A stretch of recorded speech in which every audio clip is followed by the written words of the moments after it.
শুধু গান নয়, গানের গল্প। সে ডানা মেলে উড়ে যায় অল্প অল্প একদিন, প্রতিদিন একদিন প্রতিদিন।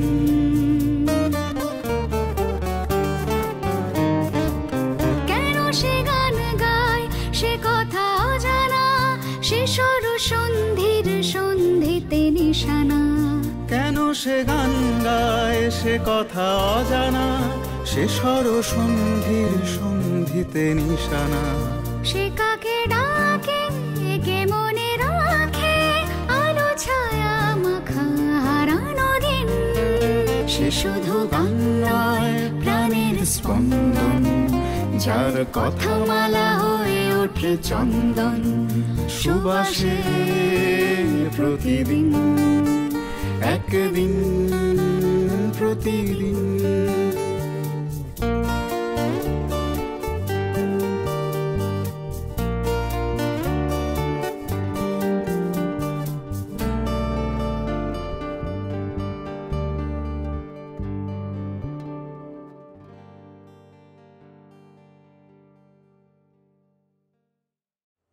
আমরা এই মুহূর্তে যে গানের ঘরে বসে আছি, আমি নামটা এক্ষুনি বলছি না, সেখান থেকে শুরু হচ্ছে আবার আজকের গানটি।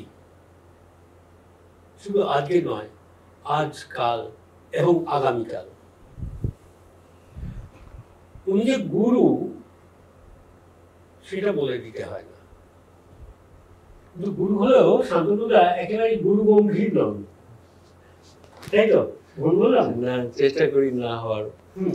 হ্যাঁ, একদম সাধারণ ছাত্রের মতো, মানে ছাত্রই তো সারা জীবন।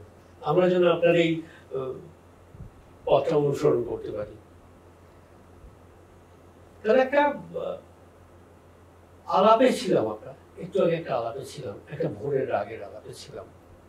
আলাপের পর আপনার সঙ্গীত জীবনের যদি মুখরা বলি, সেই শুরুটা কিভাবে হলো সেটা আমাদের ভীষণভাবে জানার ইচ্ছে। মায়ের সবসময় গান, আমার মা যে গায়িকা ছিলেন, শিল্পী ছিলেন তা নয়, মা স্কুলের শিক্ষিকা ছিলেন। সবসময় গান, মানে মা বাথরুমে গেছেন মানে মানে পুরো টাইমটা একটা রেয়াজ আমি শুনতে পাবো। হ্যাঁ, তারপরে এসে স্কুলের জন্য রেডি হচ্ছেন বা রান্না করছেন, গান হচ্ছে, গেয়ে যাচ্ছেন।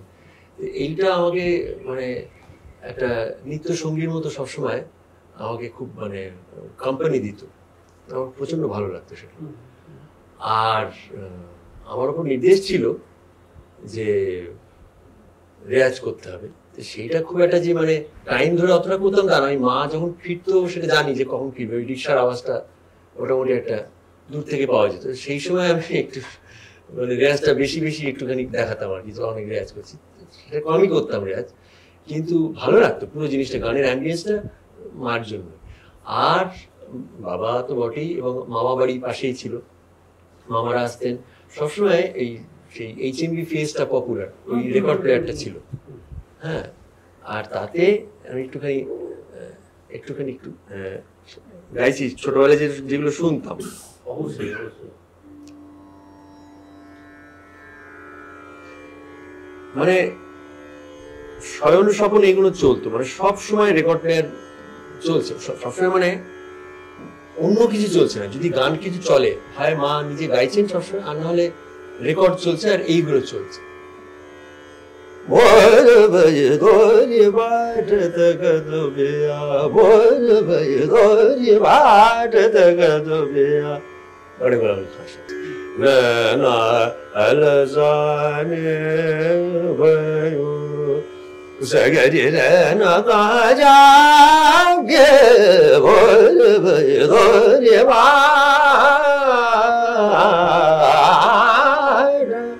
আমি ভাবতাম রেকর্ডটা ঘুরছে তো, আর ওনার সেই কাভারের সেই ছবিটা, সেই সুরমণ্ডল হাতে এরকম করে তাকিয়ে আছেন, যে কিভাবে উনি কি করেছেন প্র্যাকটিস, রেয়াজ। তখন রেয়াজ নামটা জানতাম না, কিভাবে এরকম গান গাওয়া যায়, ওই যে আওয়াজটা, ওইটা প্রচন্ড হন্ট করতো।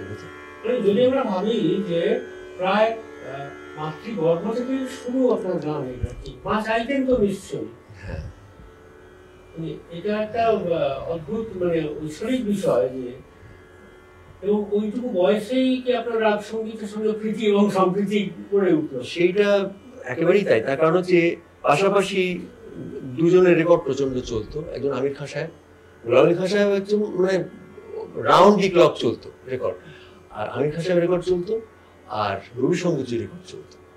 হ্যাঁ, তো এই যে রাগগুলি, এই যে যেরকম আমির খান সাহেবের ললিত শুনতাম সেই সময়, যোগে মোর ঘর আয়, যোগে মোর ঘর আয়। আমার ছোটবেলা থেকেই জানি না কিভাবে হতো, আমি না ওই স্বরগুলো দেখতে পেতাম। মানে পরে তো মাস্টারমশাই এসে বাড়িতে শেখাতে শুরু করেছেন, তখন প্রথাগতভাবে শিখেছি। কিন্তু আমি এই যে গারে গামা গারে সানে রে গারা গামা গর গর লগা জগা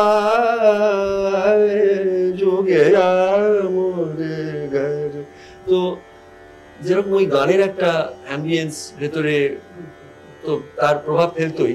কিন্তু আমি না ওই স্বরগুলোর সঙ্গে এখন ফিরে তাকালে বুঝতে পারি যে ওই স্বরগুলোর সাথে না আমি মানে চলতাম, মানে আমার একটা জার্নি হতো। মানে ওই শিশু মনে মানে ওই ধরনের স্বর, সেটা পুরোপুরি হয়তো পারিপার্শ্বিকতার জন্যই অতটা প্রভাব ফেলেছিল। একদমই তাই। যে বাচ্চারা যে বয়সে হয়তো আঁকিবুকি কাটে বা খুব সহজ কোনো গান শুনে, সে বয়সে আমির খান চলছে, প্রত্যক্ষ বা পরোক্ষভাবে আপনি তো তাদের সঙ্গে রিলেটেড হয়ে যাচ্ছেন। সেটা ঠিক। তারপরে মনে হচ্ছে ছোটবেলায় একটা ঘটনা, যে সেই সময় গোলাম আলী খান সাহেবের মানে বাড়িতে ঠুমরি রেকর্ডটা ছিল, যেটা ওই এদিকে ছটা ঠুমরি ওদিকে ছটা ঠুমরি যে রেকর্ডটা, সেইটা একটা লং প্লেইং রেকর্ড। হ্যাঁ, তাতে ওইটা তো শুনতাম সবসময় যে याद आवत जब उनकी बतिया आज न बालम का करूं सजनी आज न बालम। এই হতো। এইবার সেই বাড়িতে সেই কোন আর এক টিভি এলো, তা সেই পাল্লা বন্ধ হতো, সেই শাটার, কি সুন্দর লাগতো। আর সেই তাতে প্রথম শুনলাম সন্ধ্যা মুখার্জি, সেই সময় ওনার স্কেলে উনি গিয়েছেন, আসে না প্রিয়তম কি করি সজনী আসে না। তো সেটা আমার মনে আছে, আমাদের যেটা বললাম মামা বাড়ি পাশেই ছিল, মানে 3টে বাড়ি পরেই মামা বাড়ি ছিল। তো বড় দালান ছিল, ওখানে আমি কিতকিত খেলছি বা কি খেলে খেলে খেলে খেলে বেড়াচ্ছি, এই গানটা গাইছিলাম, আসে না প্রিয়তম কি করি সজনী। আর একটা কোণে বসে দিদিমা নয় নাড়ু পাকাচ্ছিলেন, না হলে কিছু একটা যেরকম দিদিমারা যেরকম করেন বসে বসে কি করতো। আমার মনে আছে কথাটা, দিদিমা পাবনাথ ছিলেন, দিদিমা যে ওরে সওয়াল খুব পাকা হয়েছ। এইটা আমার এখন মানে এইটা যে একটা পাকাদের ব্যাপার, হ্যাঁ, এটা যে একটা খুব ছোট একটা হাফ প্যান্ট পরা সে খেলে বেড়াচ্ছে, সেই যে আসে না প্রিয়তম গাওয়ার কথা নয়, এটা আমি তখন রিয়েলাইজ করলাম। প্রেম সম্বন্ধীয় ব্যাপার ও ছোড়া খুব পাকা হয়েছে। পরে মা যখন কলকাতায় আনলেন শেখানোর জন্য, আমরা চাকদার লোক, নদিয়া জেলার চাকদার, তো তার আগে আমাকে বাড়িতে গিয়ে মাস্টারমশাই শিখিয়েছেন। কলকাতা থেকে যেতেন অমলেন্দু পাল, বাড়িতে গিয়ে শেখাতেন, কলকাতা থেকে গিয়ে শেখাতেন। হ্যাঁ, সে কি সুন্দর, সেই সাদা ধুতি আর সাদা পাঞ্জাবি, কোনোদিন অন্য পোশাকে তাকে দেখিনি। সেভাবে তিনি কিভাবে যে আসতেন, ট্রেনে করে এসে, রিক্সা করে এসে আসতেন, এবং আমাদের বাড়িতে অন্য বাড়ি থেকেও সবাই আসতো, ওইখানে একসঙ্গে গানের ক্লাস বসতো। আমি একটুখানি ইন্টারাপ্ট করছি, তার কারণ হচ্ছে আমাদের আমি বসে আছি এবং যারা দেখবেন এই অনুষ্ঠান, প্রত্যেকের পক্ষ থেকে না আপনার মাকে তো অবশ্যই, বাবাকে অবশ্যই, এবং পারিবারিক সমস্ত সদস্যদের না ভীষণভাবে মানে সশ্রদ্ধ একটা প্রণাম জানানো আমাদের উচিত এবং কর্তব্য, যে এইরকম পরিবার ছিল ভাগ্যিস।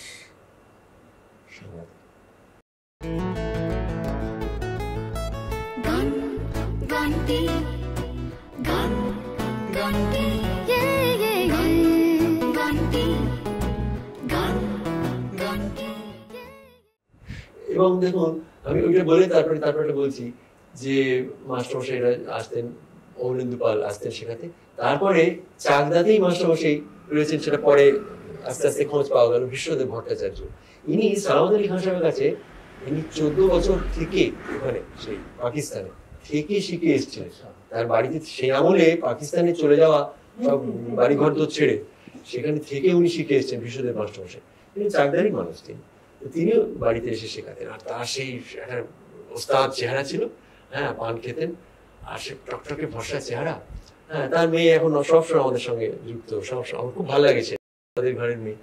তো বলছি যেটা যে উনি অনেক সময় রাতে 9টা সাড়ে 9টার সময় ক্লাস নয় তিনি চলে আসতেন, এসে মাকে বলতেন দিদিমণি রেকর্ডটা চালান তো। তখন সেই সালামত আলী খান সাহেবের গান শুরু হলো,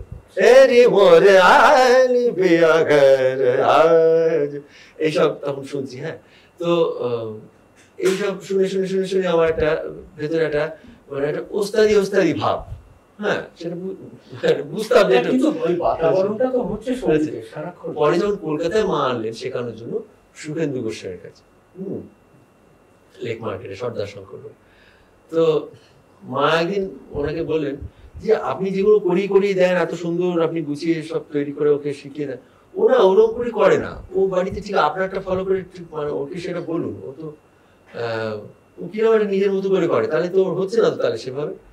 তখন মাস্টারমশাই মাকে বলছেন না না ওর মধ্যে তো একটা বুড়া ওস্তাদ আইছে, হ্যাঁ, ওর বুড়া ওস্তাদ উয়েরে ওরকম করে গাওয়ায়, ওটা নিয়ে তুমি চিন্তা করো না।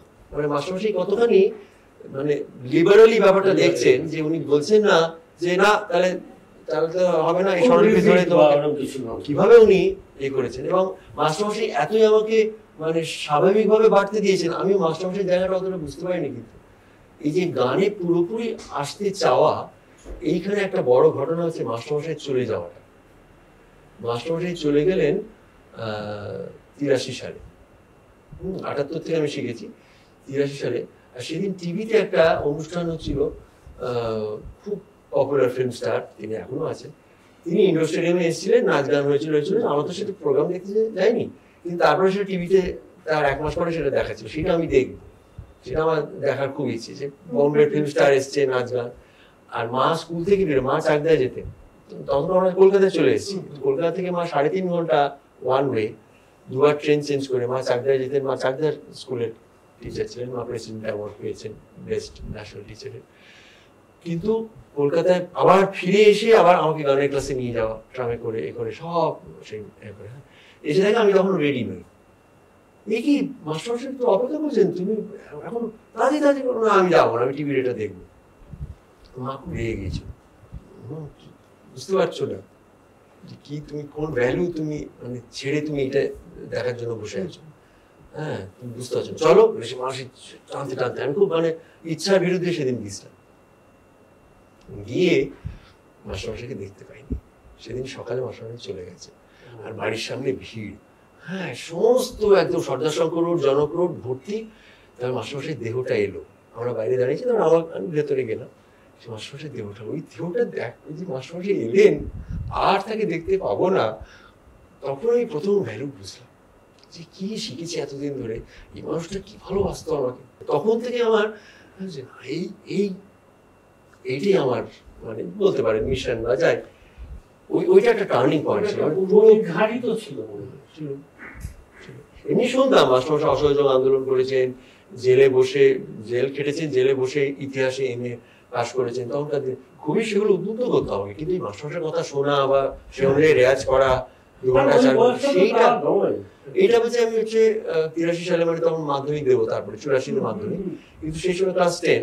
কিন্তু মাস্টারমশাই চলে যাওয়াটা ওইটা সাংঘাতিক, যে বুঝলাম যে না কি হারিয়েছি, বা আর যেন এরকম না হারাই। তারপরে গুরুর কাছে, প্রসূন বন্দ্যোপাধ্যায়ের কাছে মা নিয়ে এলেন, গুরুমা গুরুজি মানে মীরা বন্দ্যোপাধ্যায়, প্রসূন বন্দ্যোপাধ্যায়। তারপর থেকে আমি খুব মানে চেষ্টা করেছি আর কি এটাকে এ করার। হ্যাঁ, আর একটা আমার একটা সেলফ মোটিভেশন আপনার ভিতর কাজ করছে। আরেকটা বলছি, খুব ছোট থেকে আমাদের যে ওপেনিংটা হয়েছে সেটা হচ্ছে পন্ডিচেরিতে শ্রী অরবিন্দ আশ্রম। এইটা একটা মানে খুবই মানে একদম ভেতরে ঢুকে গেছে। আর শ্রীমাকে শুধু সচক্ষে দেখতে পাওয়া, দর্শন শুধু তাই নয়, সেটা তো বটেই, ওই সময় ওখানে যারা রয়েছে, নলিকান্ত গুপ্ত, হ্যাঁ, নলিকান্ত সরকার, যাকে হাসির গানের রাজা বলা হয়, দাদা ঠাকুর গ্রন্থের প্রণেতা, বেতার জগতের সম্পাদক, এবং তার মেয়ে গীতিকা সরকার, বকুল সরকার, এই নামও নজরুলের দেওয়া। হ্যাঁ, তা আমি যেটুকু যা নজরুল গীতি শিখেছি গীতিকাদির কাছে, এবং গীতিকাদি সেগুলো সব শিখেছি নজরুল ইসলামের কাছে, এবং নজরুল কাকা বলতেন, তো বলতেন যে ওরা হচ্ছে আমার রেকর্ডার, 2 কোলে নাকি বসাতেন, বলতেন যে নজরুল কাকা আমাদের 2 কোলে বসেন, মানে ওদের বাড়িতেই নজরুল থাকতেন, কলকাতা নলিকান্ত সরকার বাড়িতেই থাকতেন। এই দেখ আমি গান বলে যাচ্ছি, আমি ভুলে গেলে তোরা মনে রাখবি, হ্যাঁ, তো নিশ্চিন্ত, একবার গানটা গেয়ে দিয়েছি মানে ওদের কাছে থাকবে। যার জন্য আমি যে নজরুলের গান শিখেছি সেগুলো যে একদম ফ্রম দি হর্সেস মাউথ, একদম মানে অথেন্টিক সেই সুর, সেইটা পেয়েছি। আর পেয়েছি শাহানা দেবীকে। শাহানা দেবীকে পন্ডিচেরিতে যেভাবে পেয়েছি, উনি আমাকে ওস্তাদ করে ডাকতেন, এবং প্রথম অনুষ্ঠান উনি না অ্যারেঞ্জ করেন পন্ডিচেরিতে 1975 সালে। শাহানা দেবী মানে খুব বড় সে ফ্রেঞ্চ বাড়ি, হ্যাঁ, সেই পুরো বাড়ি, বিরাট বাড়ি হয়তো, পুরো খালি করে দিয়ে সেই অনুষ্ঠান শাহানা দেবী অ্যারেঞ্জ করেছে, যে অনেকক্ষণ ধরে 2-2.5 ঘন্টা ধরে গান। হ্যাঁ, তখন ওই বুঝলাম যে মানে এনারা গানকে কত ভালোবাসেন, যে একটা বাচ্চার মধ্যে দেখতে পেয়েছেন এই ব্যাপারটা, সেটাকে কতখানি মানে ইম্পর্টেন্স দিচ্ছেন, এটা অদ্ভুত লাগতো। কিন্তু যে সবাই সব কাজ পেলে সব কাজ ছেড়ে গান শুনতে চলেছে, এবং কে অ্যারেঞ্জ করেছেন না, শাহানা দেবী, যাকে রবীন্দ্রনাথ বলেছেন যে আমার গানের সৃষ্টি হয়েছে তোমার কণ্ঠে।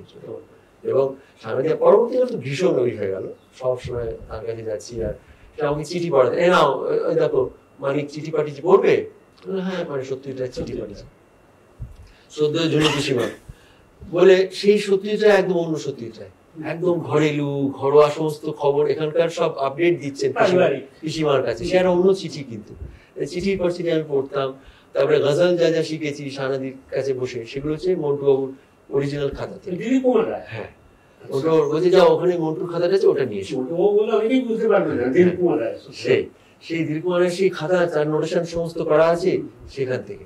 তো এই যে অরিজিনাল যে জায়গাগুলো থেকে পাওয়া, এর একটা প্রথমত অন্য ভ্যালু আছে।